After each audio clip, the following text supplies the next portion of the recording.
វីដេអូនេះខ្ញុំបង្ហាញអ្នកទាំងអស់គ្នាតាំងពីព្រឹកដល់ល្ងាចពីបំរែបំរួលអាកាសធាតុថាតើវាមានការប្រែប្រួលបែបណាពីព្រឹកដល់ល្ងាចមានភ្លៀងមានខ្យល់មានក្តៅបែបណាកុំភ្លេចទស្សនាវីដេអូនេះរហូតដល់ចប់ផងហើយក្នុងរយៈពេលមួយថ្ងៃហ្នឹងគឺប្រែប្រួលច្រើនមែន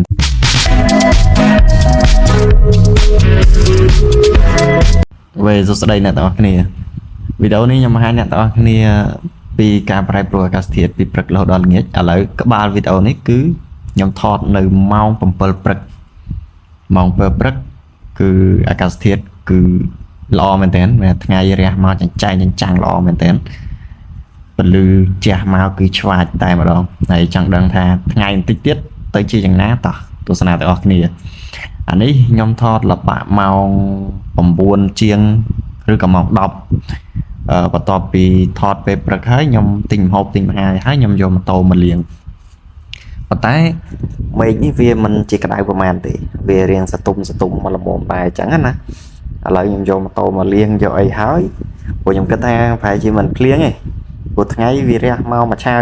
ហើយវាសតុំមួយឆាវអញ្ចឹងណាឥឡូវរហូតមកដល់ពេលថ្ងៃឥឡូវម៉ោង 7:12 ខ្ញុំចេញទៅធ្វើការព្រោះខ្ញុំចូលម៉ោង 12 អ្នកទាំងអស់គ្នាឥឡូវខ្ញុំចេញទៅធ្វើការមេឃចាប់ផ្ដើមភ្លៀងមកតិចហើយប៉ុន្តែវាអត់ខ្លាំងទេមកប្រយអញ្ចឹងណាអានេះល្បាក់ម៉ោង 11:12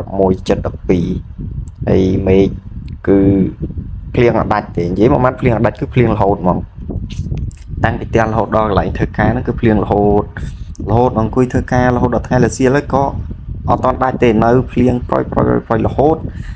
ដល់ថ្ងៃល្ងាចម៉ោង 3:74 ដាក់មកបណ្ដោយដោយបងប្អូនឃើញនៅក្នុងវីដេអូហ្នឹងអញ្ចឹងគឺដាក់យកមកបន្ទាប់មកគឺភ្លៀងរហូតតទៅដល់ល្ងាចអញ្ចឹងសរុបមកវីដេអូនេះពេលព្រឹកថ្ងៃរះចែងចាំងបន្ទាប់មកថ្ងៃតិចម៉ោង 9 ម៉ោង 10 គឺរះសតុំចូលដល់ម៉ោង 11:12 ភ្លៀងប្រយហើយចូលម៉ោង 3 ម៉ោង 4 គឺភ្លៀងយកតែម្ដងហើយវីដេអូហ្នឹងគឺមានតែប៉ុណ្្នឹងណាអរគុណអ្នកទាំងអស់គ្នាសម្រាប់ការទស្សនាហើយវីដេអូនេះខ្ញុំថតនៅថ្ងៃទី28 ខែ 7 2026 នៅតំបន់ទូប្រព្រៃសរអរគុណអ្នកទាំងអស់គ្នាសម្រាប់ការទស្សនាវីដេអូនេះរហូតដល់ចប់កុំភ្លេចជួយចុច Subscribe ក៏ដូចជា Follow page ខ្ញុំម្នាក់មួយផងហើយជូនពរអ្នកទាំងអស់គ្នាសុខភាពល្អក្នុងការប្រែប្រួលអាកាសធាតុក៏ដូចជាមានព្យុះនេះក្នុងរដូវវស្សាថែទាំសុខភាពទាំងអស់គ្នាព្រោះវាជាកត្តាចម្បងដែលអាចបង្កនៅផលវិបាកសម្រាប់ការរស់នៅប្រចាំថ្ងៃរបស់យើងអរគុណអ្នកទាំងអស់គ្នាសម្រាប់ការទស្សនាហើយជួបគ្នាវីដេអូក្រោយ